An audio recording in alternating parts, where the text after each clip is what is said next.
Path Media.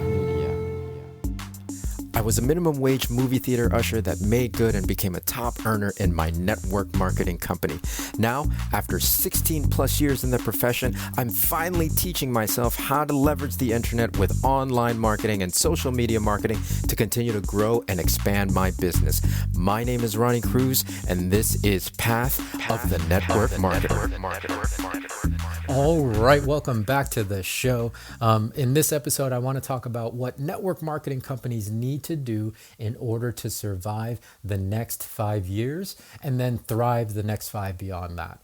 In yesterday's episode, I talked about how the marketplace has drastically and dramatically changed, and especially that change was accelerated by the COVID-19 pandemic.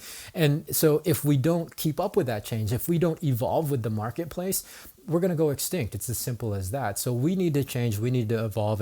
And here's my perspective in terms of what we need to do as a profession, what companies, what independent distributors need to do in order to keep up with that change and evolve with that marketplace. The first thing is, and this shift has actually already been happening. It's not a new conversation. I think over the last 10 years or so, the shift in focus in the network marketing profession has moved from enrolling business builders to acquiring customers. And that's good, right? That's good. If your business consists solely of individuals who are there to build businesses, then it's not really a business, right? We need to focus on acquiring customers who have no interest in generating income with your products or services. That's a healthy business. That, for the regulators especially, is the definition of a business.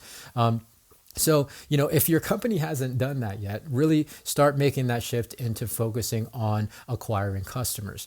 Now, the next step is, if you're going to focus on acquiring customers, the compensation plans have to adapt and evolve with that, right? And has to account and pay distributors fairly for acquiring those customers. If it's not, then the independent distributors have no reason to participate in your company. And you know what? Honestly, it was an issue for me and my company, right? Like the conversation about 5-6 years ago really started to shift into being more customer focused, and it was good. Like that's a healthy conversation to have. However, our comp plan didn't adapt, right? Our comp plan didn't account for that, and so I knew that if we're going to be focused on customers and we're teaching the field that, go out and acquire customers, I knew that they weren't going to make any money. And so that really was a big point of contention in my eyes, because we can't have this conversation about focusing on acquiring customers if we're not going to pay people to do it, right? So thankfully, we finally kind of adapted to that. Now we still have kept our core compensation plan. It hasn't changed. We can still, in YOLO, you can still build your business, you can still build a team and enroll other business builders. But now we are also compensating people for only acquiring customers, just for that behavior, because again, we have to be customer centric, right? We have to be able to reward and compensate people for that.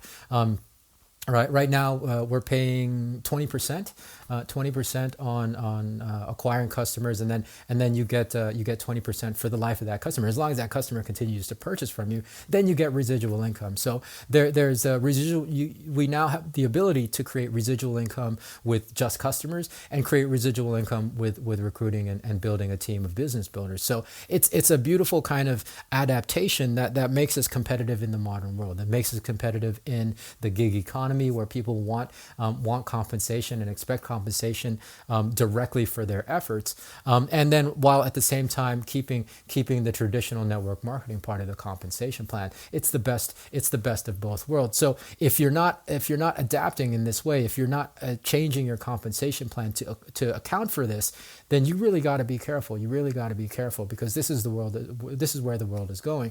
Again, the marketplace has shifted so in that the direct consumer behavior from businesses has really set in. It's really taken root. And if we're not competitive in that, if we're not compensating the marketing arm of our businesses to acquire customers, then there's no reason for them to participate. They can just go to Uber, or they could just go to Lyft, or they could just participate in Airbnb or whatever it might be, right? Why participate in a network marketing company if the activity and the behaviors that you're supposed to be doing if you're not getting compensated by those things. So comp plans have to absolutely be updated to really shift that focus and allow independent distributors to be compensated for acquiring and keeping customers. So we're going to continue this conversation tomorrow in part 2 because there's really a lot of information that I want to share with you guys. So make sure, if you're not already following the show, go ahead and follow the show. There's a lot coming. We do have a new episode every day. So hit that follow button.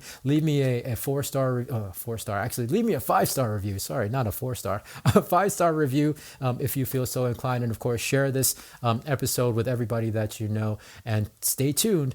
We're going to do part 2 tomorrow of what network marketing companies need to do in order to survive and thrive in the new economy. So until then, be well, be safe. We'll see you in the next episode.